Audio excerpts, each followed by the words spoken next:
Jordan. Hey, Michael. Happy Sunday. Yes. Happy Sunday to you too. How are you doing?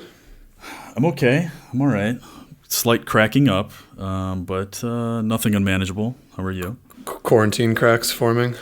Quarantine cracks definitely forming. Did a bad thing and went for a drive. Oh, no. Went for a drive yesterday.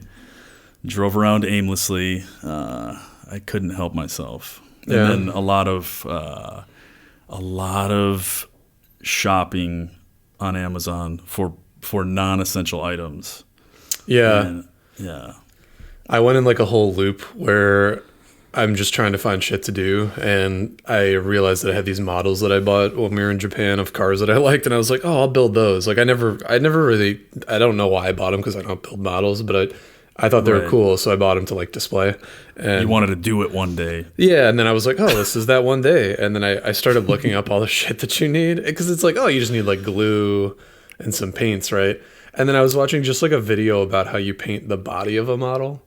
And it's like a body shop, probably. Yeah, dude, you gotta like prime it, paint it, clear it, like wet sand it in between, polish it, all this shit. And I'm like, this just seems stressful. So I went like full circle where I put this list together on this pad of paper and went through all the things I need, and I like had them in my carts on all these different sites, and then was like, never mind. It was like so stressful before I'll just get Legos instead. Yeah, I'll just get Legos. It's fine. So I did that yesterday, and then Kim cut my hair with a like multi-use beard trimmer thing that we have. A Flowbee? It's just like a beard trimmer with hair attachments too. But I was. Do you not know what a Flowbee is? No.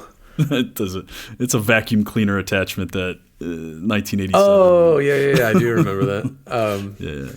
Yeah. So she did that, and it turned out like shockingly good. So I feel better. I feel like I actually got a haircut now, which is nice. So really. Not bad. Shockingly, because you can't like look at it closely with your own eyes. Shocking. No, I mean, here, look. Oh, she just lined you up? Yeah. Not bad, man. Not bad. I tried to fade up my hair one time, like how the barber does it. Like, you know, when you have it longer on the top and like shorter on the sides. That's what I've seen him do it enough times, but I was like really trying to get low with it. Oh, you did it yourself? Yeah. Yeah, I really didn't work out like that. No, you can see like lines, like distinct, like, yep, this was the one separation. Here's your half-ass job of blending. Yeah, that looked pretty good. She left the top alone and just kind of did the back and sides. But yeah, I'm happy. As happy as I think I can be with quarantine hair. So it's funny, man. You see people, they look, you know, different than how they would typically look. Right. Like done up or on their way to the office, or, you know, a lot of times women, you know, they spend more time getting ready than men. So on my end, when I've seen them on camera, they look different than how I usually see them when they're out in the world. Yeah. It's kind of hard to get motivated to like look good when the most social contact you have is like going to the store for 10 minutes. Right. What else is new? Not much, man. Yeah, like just a lot of shopping. I have this whole idea of, initially it was for useful things like putting offices in the house, obviously, so we could, you know, work from home. And then, you know, the mind just started wandering. And, you know, I've sent you some things and asked if it was too soon for car shopping, things. And it's not like I'm seriously going to buy anything, but it's like, oh, man, just watching things just come down in price pretty substantially. But then, like, I had this whole idea of transforming my yard into like kind of like a paintball arena, but not for paintballs, but for like Nerf gun balls. That sounds awesome. Now I've had an obsession with this and have been ordering these, like, I don't know, there's like these Nerf guns that shoot balls that look like the size of paintballs, but they're foam, and they go like, I don't know, 100 feet per second or something like that. So that's cool. Another place to, you know, make the kids feel bad about themselves for being overly competitive with a 10-year-old and a 7-year-old. But hey, anything to boost my self-esteem works. So whatever. That's cool. I mean, it gets everybody outside and stuff too. That'd be fun. Right. So we'll see until someone gets injured, because then, you know, They show these people wearing masks to play with them. Oh, and I really? always feel like maybe that's like they don't want like a lawsuit. I don't know, man. We'll see. I guess I haven't They played have with goggles, but yeah, I don't know. I haven't played with Nerf guns in a while, but yeah, I'd never needed to like wear masks before. But I see they're like shooting those little like foam balls pretty quickly now. So I don't. Yeah. Yeah, it's different than the darts. Like the darts are like indoor, and then the balls are like outside. But yeah, I don't know. We'll Dope. see. Yeah, but that's like the most exciting thing that I have in anticipation for is like the arrival of all this Nerf shit. That's cool though. That's cool. Yeah. Straight. What are we talking about today? Yeah, so I was shocked that you knew nothing about this, and I know I brought this up with you a few times just because I have this, well, one facet of this, of the thing we're talking about, right? So I wanted to talk about my own interpretation or definition of biohacking. It seems like everyone has their own definition of it. So my definition covers basically any sort of human enhancement through technology, whether it be diet enhancement, whether it be, through drugs for cognitive performance, for memory, for anti-aging, for performance enhancement. And the reason why I was shocked that you didn't know about it is because, to my knowledge, San Francisco or the Silicon Valley area is like the hotbed for biohacking with, like cognitive enhancers or like I think those are specifically called nootropics or nootropics. I'm not sure what the proper way to say it is. But yeah, basically cognitive boosting so you can have higher ability and have, have longer performance times and things like that. So that when I told you and you didn't know, I was so surprised by that. I mean, I guess I've heard sort of anecdotally about different drugs that people take. I mean, obviously, like depending on what we're talking about, like, Viagra and Valium and things like, I mean, commercially available shit that normal people take to solve normal problems, I guess. But what you're talking about is more like cognitive assistance.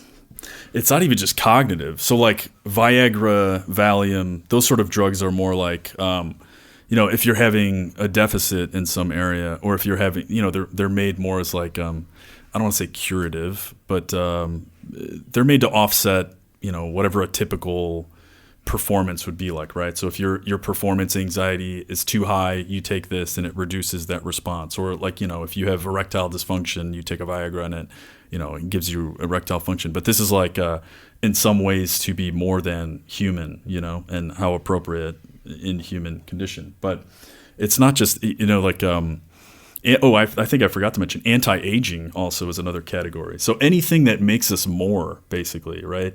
And we all know, like Icarus did you watch that documentary? Have you heard about that documentary? I've seen it pop up. I haven't watched it. Is it good? It's pretty good, but that one is like all about doping and performance enhancement drugs. So anything from performance enhancement, which I feel like a lot of people have probably, been more aware of for longer periods of time, but just how mainstream those things have come. It's not just like 300-pound bodybuilders, but, it seems like everyone's trying to get a hack or a little boost or a little bit of something. So, with our interest in like working longer, living longer, looking, better, whatever your definition is of that. But there are just so many versions of it. But just increased cognitive potential. So, I mean, so some people have feelings about it because, especially in the sports world, it feels like cheating, right?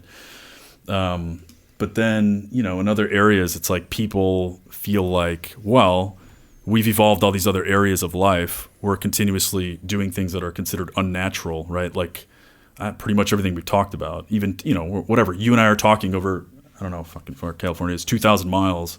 It's pretty unnatural to be doing that, right? So there are some people on the side of the argument of, yes, let's take these things because they're going to make us more than what we are. And then other people on the other side of it feeling like, well, it's amoral or it's unhealthy or it's not fair or whatever it is. Do you have any feelings about any of that? That one's tough, man. It's like a lot of the things we've talked about where with technology assistance and sort of anyway, does that take away from the development of, I guess in this case, let's stick with like the cognitive development. Is that like just shortcutting that? Is that an okay thing to do?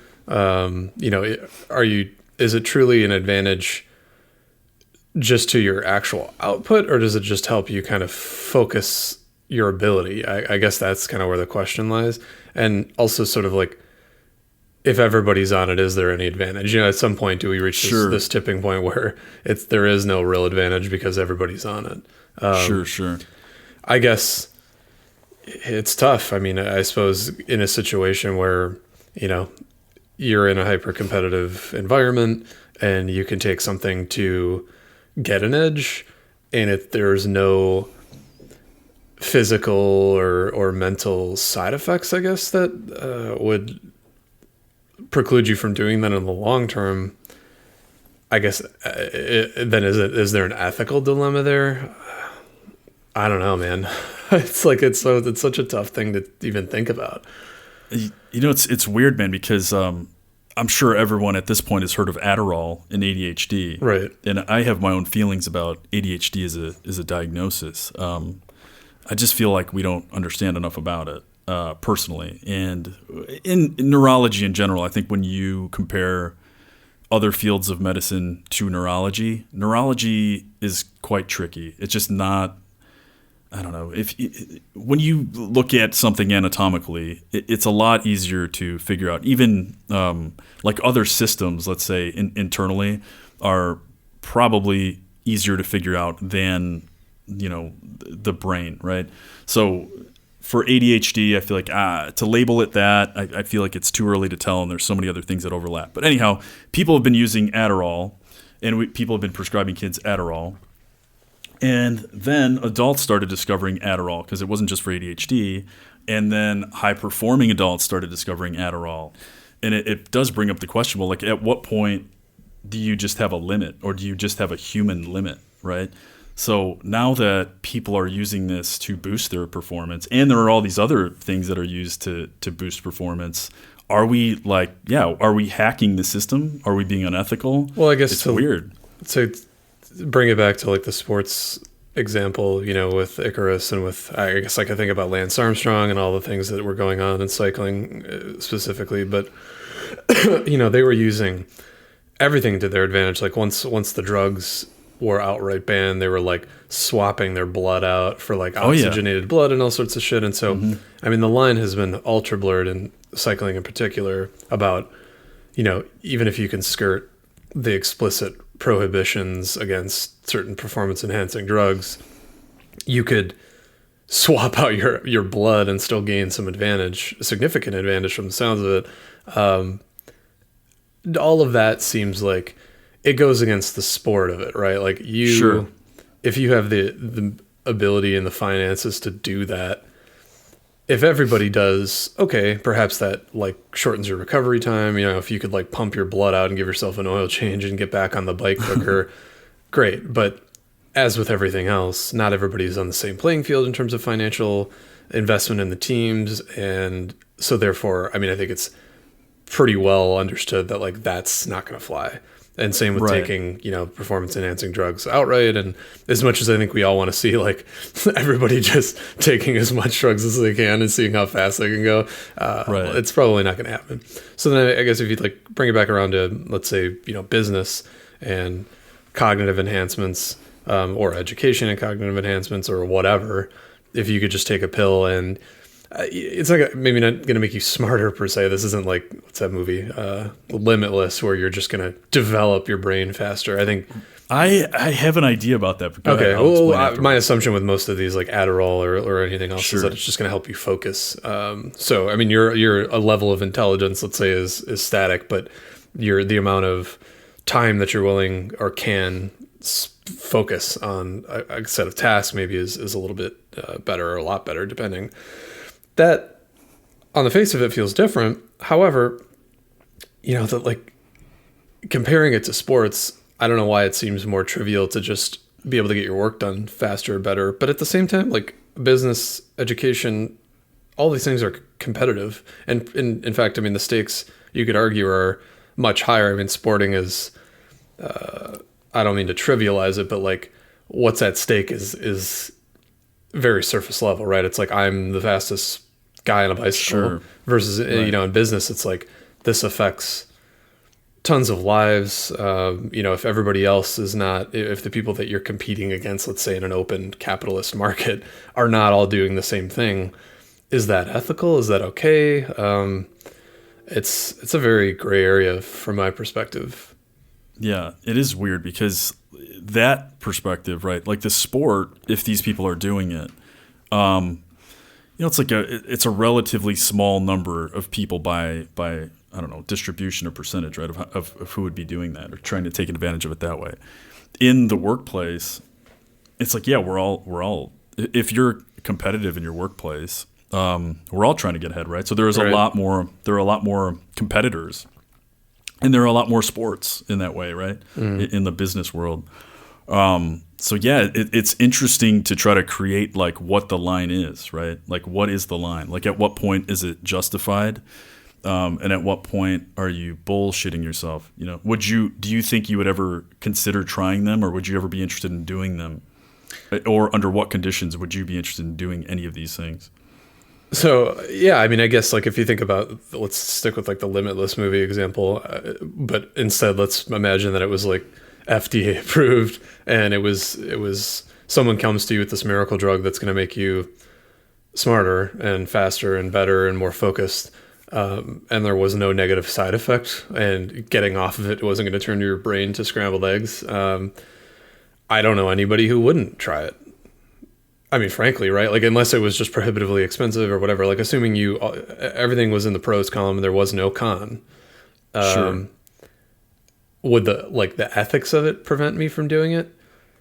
I can't imagine they would, because it's just like, it's such a gray area. And it's not like I'm in this hyper competitive work environment. I feel like it would just help me get things done and work more efficiently, and I wouldn't be like screwing somebody over in my case. Yeah, I mean, if I was a math lead or something, or on like if I was competing like in academics, I would say that maybe that's not okay. But then again, everybody else on the opposite team or anybody that you were going up against, I would imagine, given the same opportunity, would take it. So that's kind of when we get back into the whole, like the sporting issue, where at what point do you draw the line, and what is the line? Right. Yeah. And then at what point is it just progression? Like that's the other piece of it that's kind of confusing, because we work faster, we work longer, we work more efficiently because we develop all these additional work tools, right? Like, I don't know, all the stuff that you've introduced me to that probably feels pretty basic compared to some of the other stuff you guys use. But like even a workflow management thing that you and I can both interact on is improving our work speed or our work function. So like how, is that fair? Is that not fair? That sort of technology? Like this is like a biotechnology or a human technology, right? So is this classified in this as the same thing, or why does this feel, like dirtier because it would be something you take? So I have personal experience with a lot of the junk that I was talking about.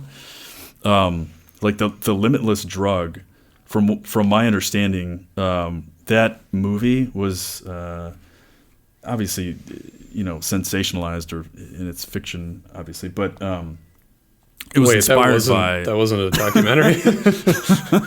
It was inspired by modafinil or Provigil, and yeah, Provigil is like a drug that's prescribed for narcolepsy. So if you fall asleep or whatever, it's supposed to keep you like pro-vigil, so vigilant longer over time. But it seems to have some higher capacity to keep you like concentrating longer. And it doesn't, so I take it because I feel like I've had like over a lifetime pretty disrupted sleep, which would lead to sleepiness. And then like as a workday progresses, I feel like there would be times where I would have crashes in the workday, and then I'd have to rely on coffee, and then I'd have to rely on coffee, and then I'd have to rely on coffee. And then there is some piece of it that feels like you get plugged in, and then you're operating for the entirety of the day. So the longest work days I have, sometimes I'll schedule up to 10 patients, which would be like a 10-hour day. And if I'm taking Provigil, it's just like the whole workday feels like I'm at the same level of like, when you first wake up and you're feeling good, you've had the right amount of espresso, not like too much espresso, not like not enough espresso. It's like you have this thing going on for the whole day. And it definitely allows me to work longer and more efficiently and more effectively than probably somebody that's not on it. So that feels like a hack. You were prescribed this? Yes. Yeah. And what was the underlying condition that justified the prescription? Yeah.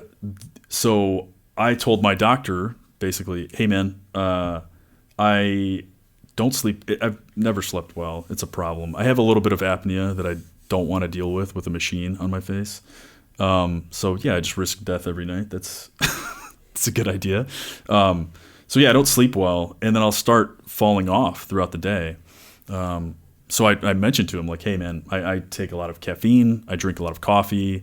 I don't want to be doing this because I have like digestive issues. So too much coffee is too much acid, is too much indigestion.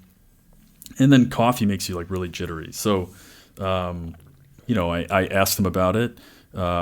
He said he had some experience about it, and then it would be like an experiment, right, to see how it was going. So when I began taking it, I was like, oh man, okay, like this is perfect. Like this is great. So the underlying condition is, poor sleep, and then I get sleepy throughout the day. So therefore I am taking this thing so that I can stay awake throughout the day. Yeah. So I guess in that case, like, so you think you need this and you think it improves your performance output. I mean, in addition to solving like the sleep issue and whatever, you think you see yourself having increased levels of efficiency or output or whatever, however you judge that.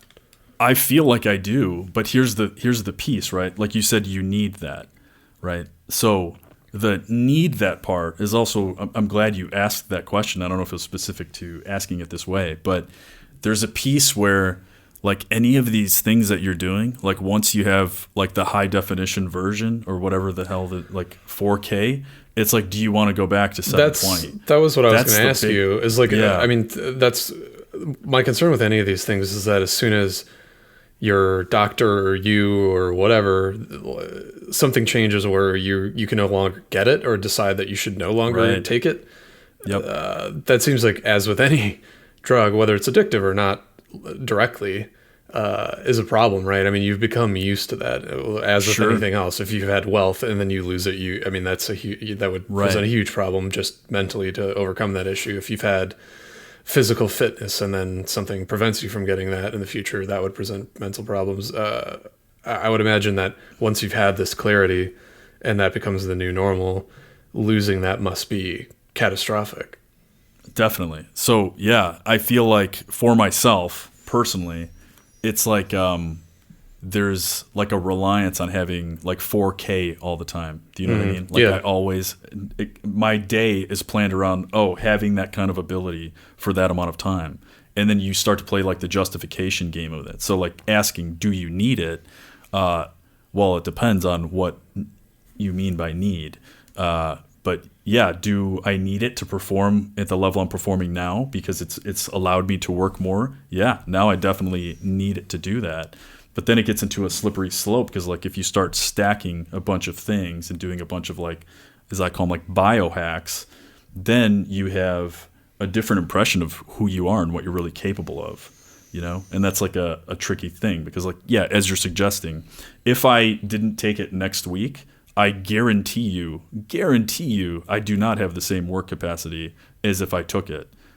I don't know if it would be noticeable to everybody else, but for myself, I definitely would recognize that. I don't know how you would, whatever measure that. It's not like I do math all day or something, doing abstract work. I don't know how you would measure it, but I feel like I know that I would feel more spent or I would feel like I was off. And what is, I mean, how do you deal with that in the long term? Like what if the doctor at some point deems, that's no longer necessary, or what if, the supply goes away or whatever? It's just, you're prepared for that being a reality. That's funny that you asked that because sometimes I think about that, like, like what if this doesn't work anymore? Or what if this isn't available anymore, or like, yeah, what if the doctor decides like, hey man, I read this stuff about it and I don't think it's healthy or whatever it is. Or what if there's, for me now, I haven't noticed any consequences to it. Some other things that I've dabbled with, I've noticed consequence and was like, whoa, I don't want to play along with that. Like that's like for me taking any of those like ADHD drugs, like Adderall or anything like that. Those for me are just overkill, man. I feel like you're being like shot off out of a cannon. So for those things, it felt very easy for me to recognize like, oh wait, this is too much. But for some of this other stuff, like, yeah, what you're talking about is it's like, ooh, what if it goes away, right? I don't recognize any side effects to it. So therefore I feel like, hey, this is the right thing for me to do all the time because it allows me to work faster. But yeah, there will likely be a time, it could be tomorrow, that it won't be available. And then it changes my whole perspective. And then like aside from just the just the actual ability of work capacity, it's like your identity or your like this is probably even more specific in like the performance enhancement drug world, like like the sports performance stuff or like the stuff that enhances the way you look. It's like you have this idea in your head of who you are based on the availability of that stuff that you're taking, Right. It's so tough, man, because the whole time you're talking through sort of this is Provigil we're talking about, right? Yeah. Mm-hmm. I'm just thinking about, again, like the vagueness of where you draw the line and why, right? Like when we think about medications specific to ones that, maybe not even specific to ones that treat sort of mental what I'm trying to say, like not necessarily performance enhancing drugs if we're thinking like from a mental perspective, but also anything that helps like any sort of physical ailment or whatever, like Viagra, right? That's one that if you had erectile dysfunction, that's sort of like, is that nature stepping in to say, you should no longer reproduce. If you have heart issues and you're taking meds to, I don't know, thin your blood or whatever, are we circumventing normal survival to solve a problem that should not have been solved or would not have been solved normally? And I don't think anybody thinks those things are unethical, right? I mean, we're helping ourselves survive, and those drugs are available. It's necessary. There's a slippery slope in some cases too, like things that are being dealt with the opioid crisis, where these drugs were developed with, excuse me, one thing in mind, were used for another, and people get addicted to them. And I think you're seeing that with Adderall, right? I mean, I'm not an expert on Adderall, but it seems like it was developed for A, and it was used for B. A lot of people take it, to just stay up all night and like to party, and are taking it, the wrong way. And again, I mean, that obviously doesn't seem like something that we should all get on board with. I'm not going to judge it, but like, that's not the intent. Then with something like Provigil, if it's helping you focus and increase your output, and if there is truly no side effect, and you're not in a competitive environment, and then I don't really have a problem with it. Not that this is my judgment to make, but I'm just saying like that's kind of where my stance is on it, is who cares? But then again, it's like, there are so many asterisks there that I feel like at some point, I mean, it just seems like every decade there's just more asterisks being built onto this shit. And then we talk about other things even outside of medications where it's like, is the playing field even? Like, are only the wealthy going to have access to things like this? Like if you're an inner city kid at a public school and you don't have access to Provigil in 20 years, if everyone's on stuff like that, are you just at a further disadvantage? Is everyone just enhanced? Are we all tapped into, not to go completely off the rails, but we've talked about this in the past, like human cyborg like relationship where I can just be tapped into a computer and I can be like making queries in real time and getting answers back. All of these cognitive enhancements are actually like physical enhancements to the hardware of the body or the brain in the long run. If we don't all have access to that, isn't that completely unfair? I mean, education, knowledge is sort of the one thing that seems to be able to cut through the system of classes that we've established over time. Like anybody, especially with the advent of the internet, anybody can more or less get access to a computer and the internet and learn anything about anything and become an expert if they have time. Sure. I mean, I'm dramatically oversimplifying, but I would say that knowledge is one thing. Yeah, everyone has Alexandria Library on their phone. Right. Most people. We have the sum of all human knowledge, and like, I mean, even third world countries, like everybody has. There are programs getting tablets in the hands of kids all over the globe, and that's great. But then it's like, okay, at what phase of, using enhancements like this, have we then just re-leveled the playing field and changed the game so dramatically that it's not the same anymore? Is that okay? Right. But see, like, here's the other piece. And I by the way, I don't know where I stand with all this. I try not to bullshit myself with the things I've dabbled with. I try to be really honest about it. But here's like just a potential counter argument to like, hey, it's not fair because some people have the advantage of the resource, so therefore they have access to these things that give them advantage in other areas. Pretty sure, like LeBron James is a like an evolutionary specimen of, I don't know, like physical mastery. So is that fair, right? Like where do you decide what's fair and what's not fair? Like right. if they came out that way, are they fair? Like this guy's like a specimen, you know what I mean? He looks superior to other humans. He looks like I don't know. There's some people who are, just have certain abilities or certain physicalities that they're outliers amongst outliers, and they're not fair, right? So it's like, well, what do you do, right? And in the sports world, that argument's like, well, anything to win, right? Like I'll do anything to win.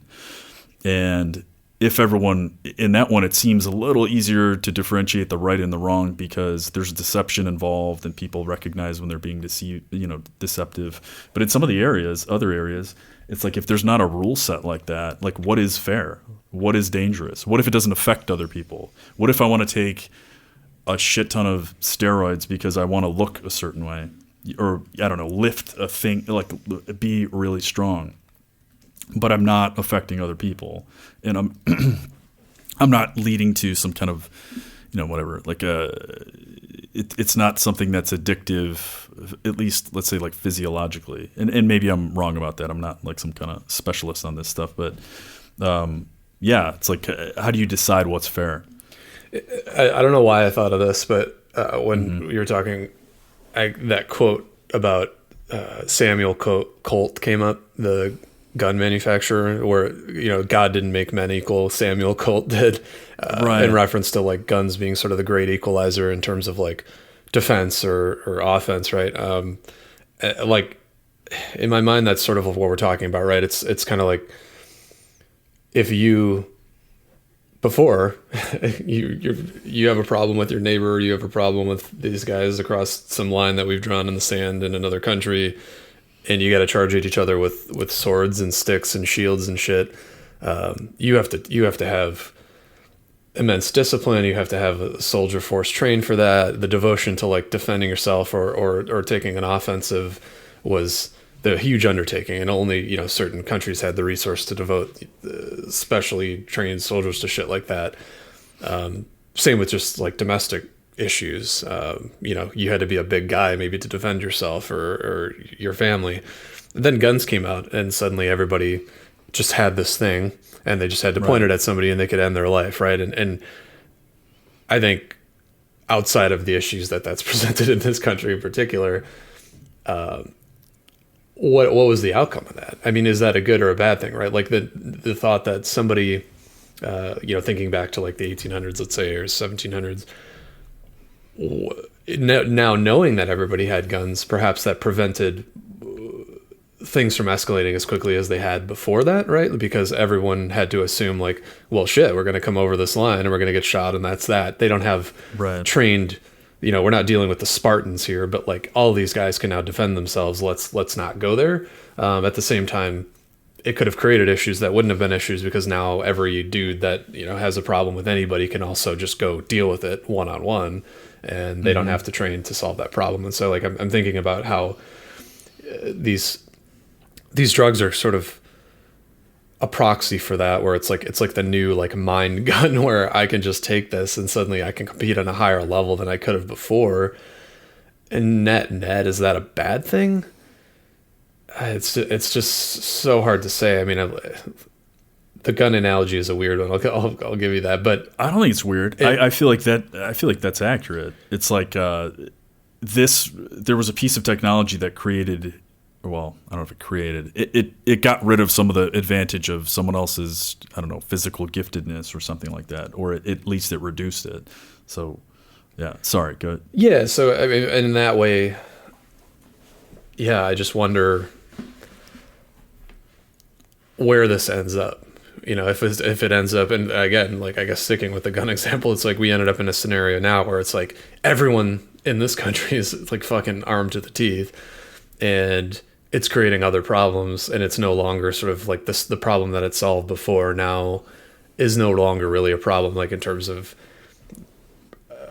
like wars aren't fought on a battlefield anymore. And so like everybody having 17 AR-15s maybe isn't the best execution of sort of the ideals that underpinned like arming citizens, let's say. But, you know, do we end up in a scenario with biohacking where just everyone's on it, in which case, again, the advantage is erased, and then maybe it's fine. But in the interim period, which is that 5, 10, 100, 1,000 years before everyone's on it, do we end up in a scenario where you just create a further class divide, right? If only the rich can get on it, only the rich are going to advance, and everyone else is going to either exist sort of in the middle, or they will never have access to it, and their resource will continue to dwindle as everybody else accelerates away from them.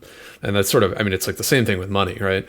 Like once you have money, you know, older established families like in Europe, right, that have been around for a long time, they have this wealth, they keep passing it on to their kids, and little by little even, but over hundreds or thousands of years, that mass of wealth accumulates. And then you think about like American families, maybe that, you know, ran away from something only maybe 100 or so years ago, and they're starting from scratch. You have a lot less of that here. And I think that like that advantage over time is also like widening, right? Like you have less and less wealth here. People are struggling just to like get roots and buy a damn house. And then you have all this very old wealth overseas. Is it like does a similar thing happen when it comes to things like this, where it's only accessible by, you know, a handful of people? Right. Yeah. I mean, obviously a good thing to consider, but then it's also like just to play the other side of the spectrum here.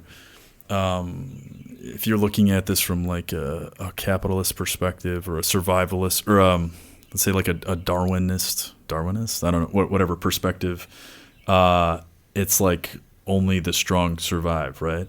Or only the strong survive to produce offspring, which I'm not saying is an idea I agree with, but it is very slippery. Well, it's like, oh, well, I did have access, so I did use access, and therefore I do have the advantage, and I have the advantage in money, and I have the advantage in, I don't know, physicality or cognitive ability or whatever it is, because I was able to achieve that, and I'm going to continue to progress my line.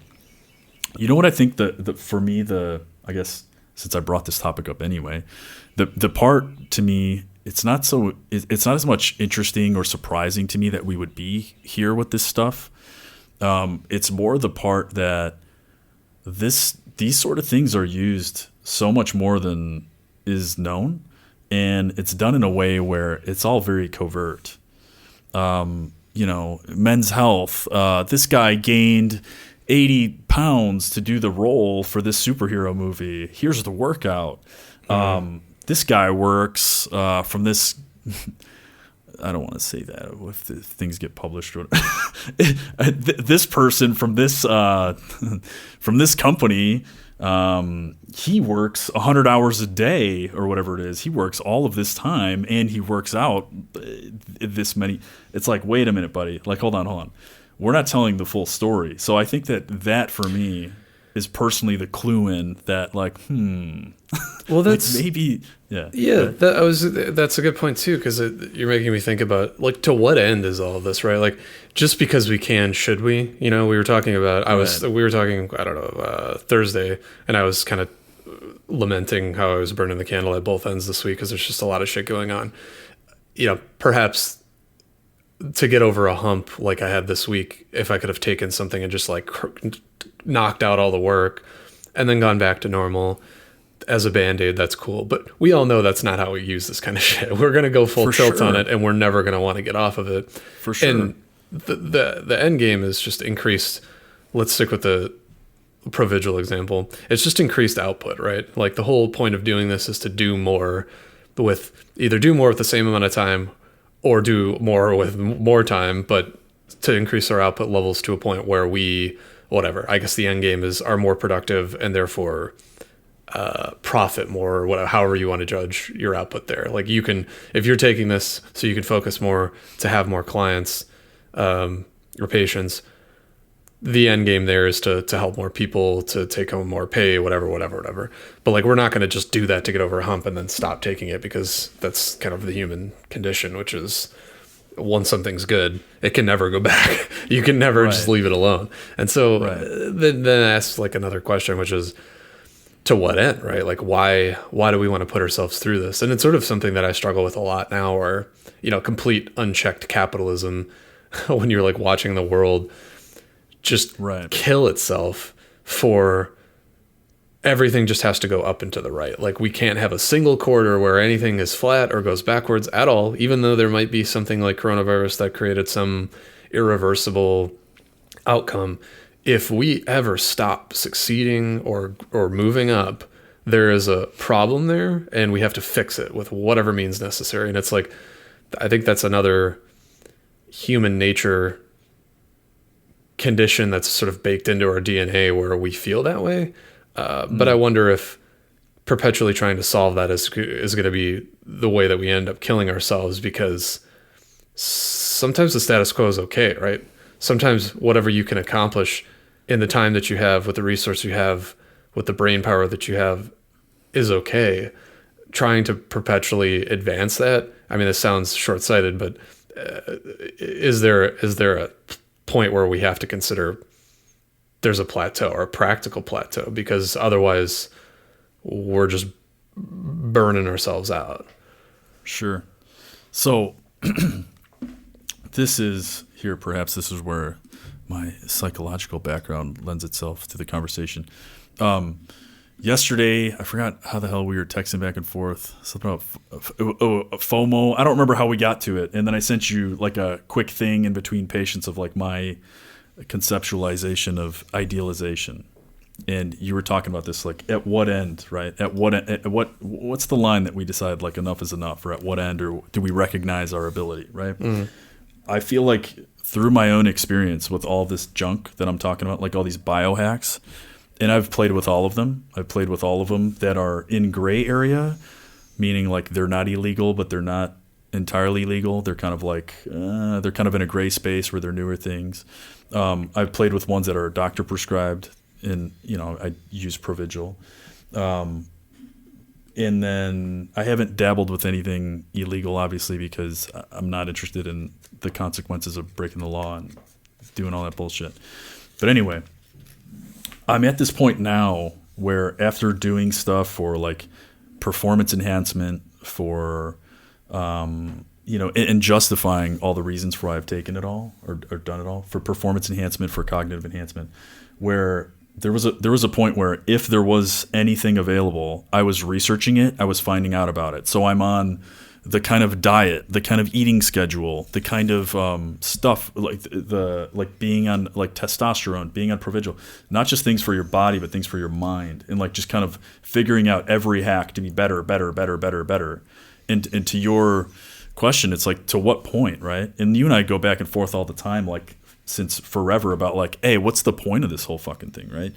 And I think the difficulty is in each one of us, which helps us develop, and I'm not gonna, it's way too long to talk about that whole thing, But part of what allows us to develop as humans is there's this psychological defense known as idealization, right? And everyone knows what that word is, maybe in like the layman's context, but in psychology, there's this ideal that when you're less than or when you're less capable, typically earlier, in your early developmental stages, at some point you recognize that you are less than and that you're not capable, and the world feels pretty scary.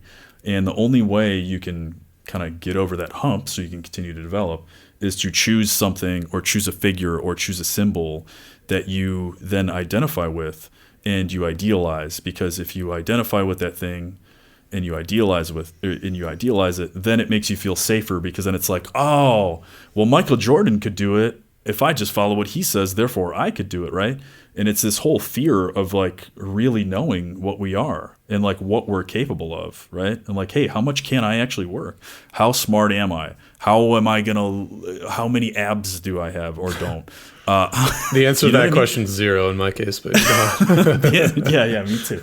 So it's like we're all looking to that because there's some part of us that it's been like our greatest strength and our greatest, obviously, inversely or conversely or whatever, the opposite, our greatest weakness of, hey, we're going to be ideal. Hey, we're going to figure it out. Hey, we're going to find a vaccine for this. Hey, we're always thinking that there are gods, or that we're made in the image of gods, or that we can be gods.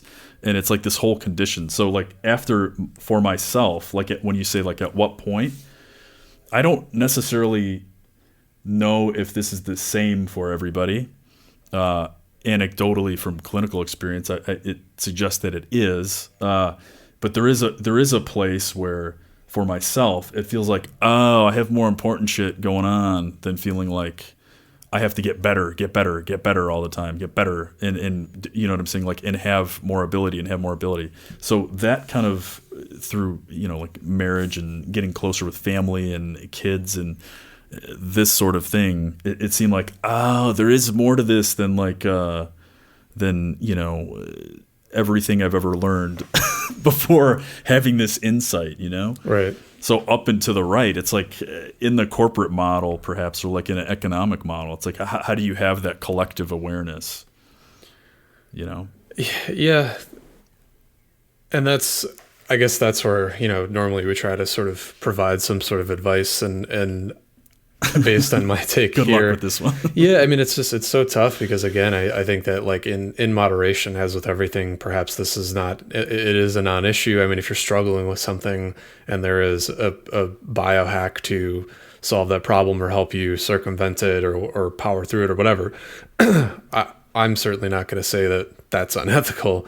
But, in my own personal experience with anything where, whether it's painkillers that are prescribed, if I've had like procedures in the past and they're like, here's a bunch of Vicodin, and it's like, I just don't take it, because I'm too scared of not that I have an addictive personality or have had problems with that, but it's just like, if you don't need it, it just only seems like you're opening Pandora's box to some extent. Right. And right. I think you can say that with anything like this stuff where, do I want the advantage? Do I want to like flip a switch and not feel the pain? Of course. Do I want to flip a switch and suddenly have, like 30% higher focus on my work? Sure.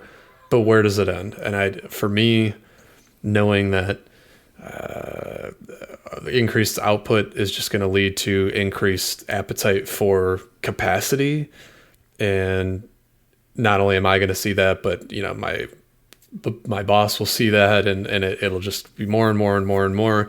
And sure, maybe that is, to an end of getting promotions and getting increases in pay, but like for what? If you don't need that to survive, I just fear that we're all headed down a path to unsustainability. Perhaps, on a long enough scale, we adapt to that and we just become hyper efficient and we can work 3-hour days and accomplish what we used to 100 years ago in 8 hours. But you and I both know that that's not how this works. I mean, like, we're just more efficient now. We're going to work 100 hours. Right. I mean, good example. I'm sure we're much more efficient now with computers and with everything that we're doing in the 8 hours that we have. We haven't stopped working 8 hours or more in most cases. Right. I mean, the quality of life, I think, of the average worker now, I would say is probably, there's no way of really quantifying this, but I mean, the work conditions, I mean, people aren't bolting like riveting fucking pieces of steel together on battleships maybe today, but like sitting at a desk for 12 hours a day, I would argue in some cases is more mentally taxing and bad for you in the long term. And so, thinking through where we all are, even eliminating the fact that maybe you've created an uneven playing field, if everybody's on the shit in 100 years, I would be concerned that quality of life just goes downhill. You're spreading yourself even more thin. You're working longer hours to have your output be even greater. And to the end of, if everybody's doing it, then you're not exceptional anymore.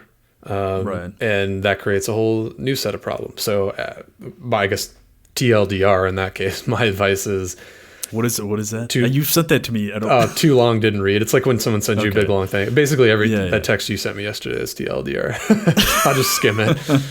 But yeah, it's like the short of it is, I think, be cautious with things like this. If you don't absolutely need it, if you recognize in yourself that this will just be creating a path to something that's unsustainable, and not just with mental enhancements, but with anything. If you don't need it, I think that it's best to just stay away from it, and try to use the tools that you have in your toolbox now to achieve the best output that you can. And I think that that's part of the journey of life too. And we've talked about this like in family and in friends and in the things that we do. Like, it's not necessarily about up and to the right. It's about the things that you do, the relationships that you build, the things that you experience. And I think that that's another way in which, if we just had the button to release more serotonin, we would all just be hitting that all day long. But I think instead it's about like finding an actual happiness to achieve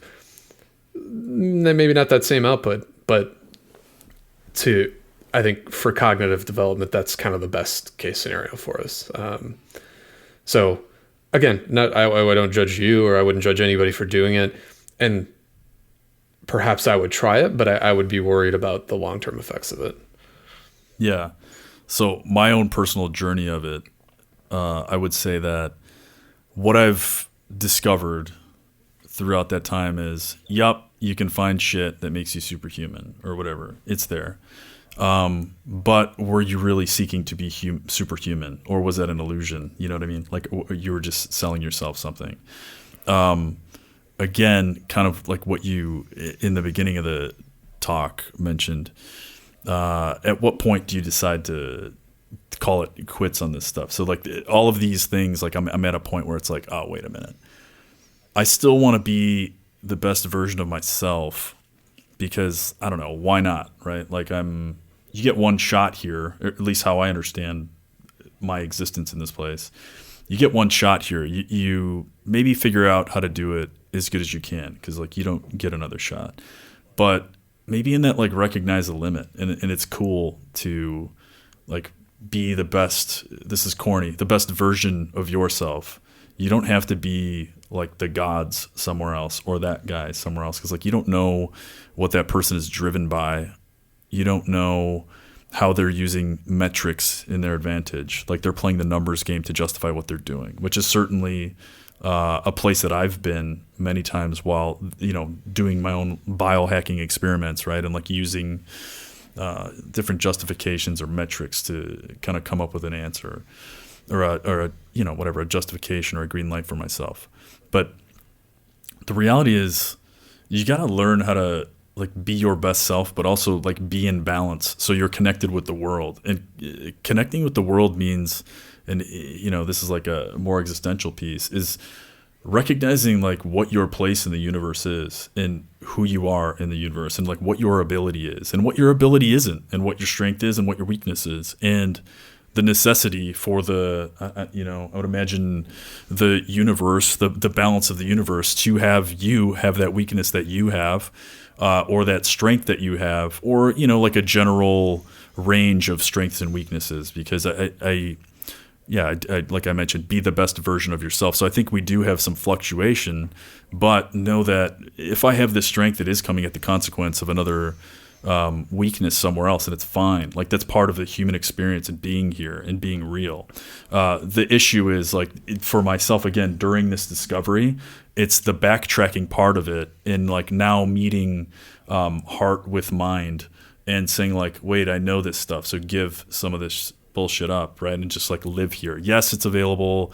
Yes, some of them, whatever, at least to the research, don't suggest health effects, but your psychological interest in doing it, or at least for mine, and I would imagine for many, for the people that I know do this sort of junk, it's like we don't want to accept what we are in this place, and we have an idea of what we should be, and then when we start to find more substance, then you start forgetting that there was like ever those other metrics that you're measuring yourself with, and that you just have to give up that part that you identified with for so long.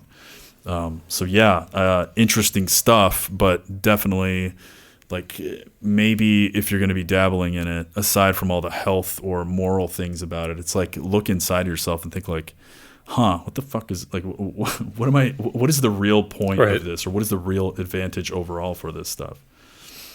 Yeah. I mean, I totally agree. And I think that's where more and more we're going to have to rely on ourselves to make these kinds of decisions, and to think about, again, what is the point of everything that we're doing in life? Not to get like too existential with it, but I mean, it's pretty clear that our governments, particularly here, are not going to stand in the way of stuff like this. If there is a dollar to be made, I mean, look at the opioid crisis. Still, right. I'm not convinced that they're really taking appropriate action there. And it will just change names and get rebranded. And this will be a problem for forever. If I guarantee that. Like, people are going to continue to abuse drugs like that, and they will go on more or less unregulated, and big corporations will be involved in that. And so, to that end, it's like, ask yourself whether or not you need these things, or whether you want these things, and whether it's a short or a long-term play to get you to where you imagine your life will be more fulfilled. And I mean, that's heavy shit to be talking about compared to the journey that we started on. But I think that that's the underlying, I think. Yeah, it's just, for me, I recognize that there's an advantage to be gained. I just don't know that I don't know that it's right for me. And I think that more and more, as I watch things unfold with complete unchecked regulations and things, and everybody working harder and trying to earn more and this, that, the other, I keep coming back to the way that things were in the past, not just for me, but for society.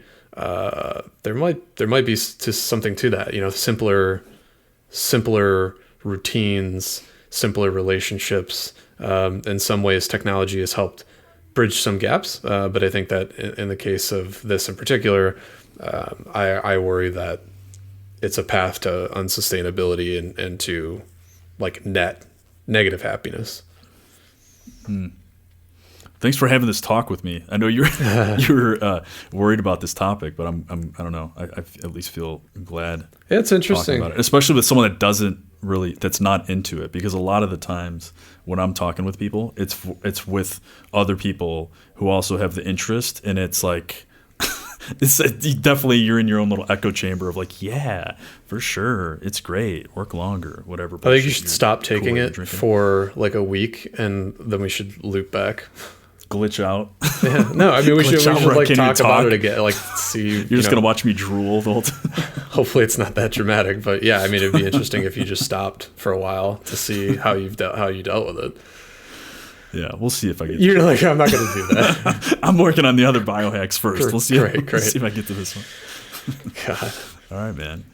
Well, thank you to everybody who's made it this long. I'm going to start. I made a note for myself, so I want to start mentioning like Twitter and email. So if you guys are interested, if you have questions about any of the things that we talk about, or you want to mention, something that we said that you disagree with or agree with or whatever, we're on Twitter at InhumanPod, and you can email us as well, inhumanpod@gmail.com. So there's my plug for giving people a way of reaching out. And I'm sure we'll get just hundreds upon hundreds of submissions.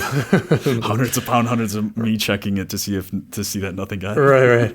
But yeah, feel free to reach out. We'll bring it up on the next ep or whenever relevant. And yeah, thanks for listening.